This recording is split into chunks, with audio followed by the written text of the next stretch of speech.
আপনারা সবাই কেমন আছেন? আজকে একটা কথা আমরা শিখব।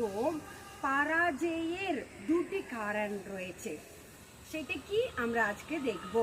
একটা, চিন্তা না করে করা কাজটা। দুটা, চিন্তা করেও না করা। অনেকের মুখ থেকে আমরা এই কথাটা শুনেছি, আমি চিন্তা করলাম সেই কাজটা করার জন্য, কিন্তু আমি করলাম না। কখন বলবে?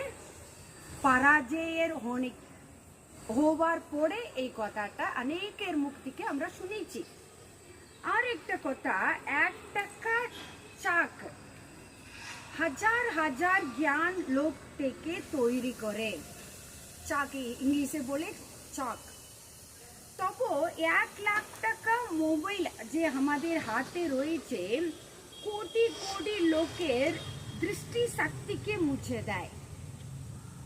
বাচ্চারা অনেকটা কি বলবো, বাচ্চারা কথা শুনে না, মা বাবার কথাটা শুনে না। কিন্তু বাইবেলে একটা কথা লেখা আছে, ইপিসি 6 অধ্যায় 1 থেকে 3 অবধি এরকম কথাটা লেখা আছে, ছেলে মেয়েরা তোমরা প্রভুতে পিতা মাতাকে মানা করো, কারণ এইটি ঠিক।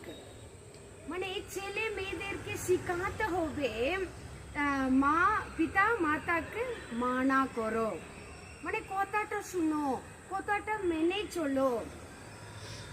আবার লেখা আছে, তোমরা পিতাকে তোমার মাতাকে সম্মান করো, সম্মান করো।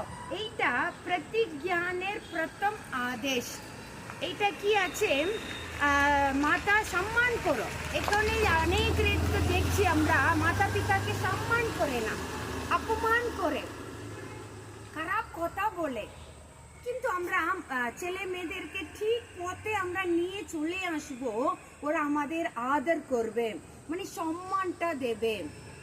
যদি আমরা ওদেরকে ঠিক পথে যদি না নিয়ে আসি, তাহলে ওরা অপমান করবে। এইটা প্রতিজ্ঞার প্রথম আদেশ, যেন তোমার মঙ্গল হয় এবং তুমি পৃথিবীতে দীর্ঘজীবী হও।